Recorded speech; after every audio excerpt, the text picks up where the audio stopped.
Assalomu alaykum. Men Mirzayev Anvar Gafurovich, tibbiyot fanlari nomzodi, bolalar travmatolog ortopediman. Hozirda spinal mushak atrofiyasi bilan og'rigan bemorlarda ambu qopchasini uy sharoitida foydalanishda tushuntirib o'tamiz.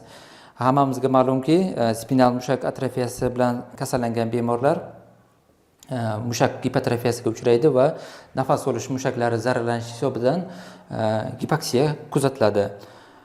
Shunda uy sharoitida ota-onalarda ambu qopchasidan foydalanishi zarur.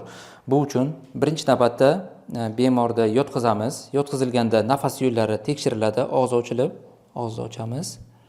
Hech narsa bo'lmasligi kerak. Bosh qismi orqa tomonga qo'yiladi. Bo'ynining tagi valik qilinadi. Valik oddiy sochiqdan qilish mumkin yoki tayyor valik holatda bo'lishi mumkin. Demak, ko'p baland bo'lmagan bo'lishi kerak va bo'yinni tagida qo'yiladi. Bosh orqa tomonga joylashtiriladi va ambu qopchasi, demak, ambu qopchasini maskalari ikki xil bo'ladi. Bu katta bolalarga, bemorlarga moslashtirilgan va kichkina bemorlarga moslashtirilgan. Uni yoshiga qarab ambu qopchasi o'rnatiladi va burun va og'iz qismi yopilishi kerak. Bu holatlarda o'sha silikon qismi mahkam yopiladi va har 5 sekundda bir marta ambu qopchasi qisqartiriladi.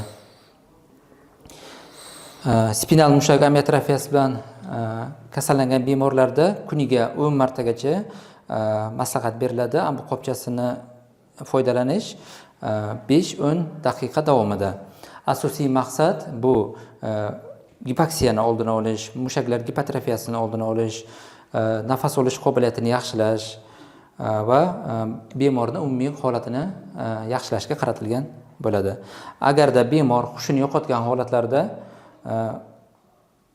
yo'qotgan holatlarda o'sha tibbiyot mutaxassisi tomonidan nafas trubkasi og'izga joylashtiriladi, tilini orqaga ketib qolmasligini oldini olish uchun.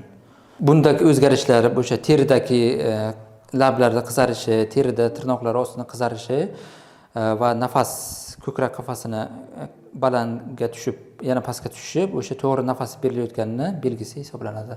Bilamizki, spinal mushak amiotrofiyasi bilan og'rigan bemorlarda surunkali nafas yetishmovchilik kuzatiladi. Ambu qopchasidan foydalanishimizdan maqsad bu nafas yo'llari kasalliklarini oldini olish va surunkali nafas yetishmovchiligini oldini olish va davolash hisoblanadi. Bu qopchadan bir kun davomida 10 martagacha foydalanish mumkin. Foydalanish davomiyligi 5-10 daqiqa. Asosiy maqsadimiz o'sha gipoksiyani oldini olish va nafas yo'llari kasalliklarini oldini olish va davolash hisoblanadi.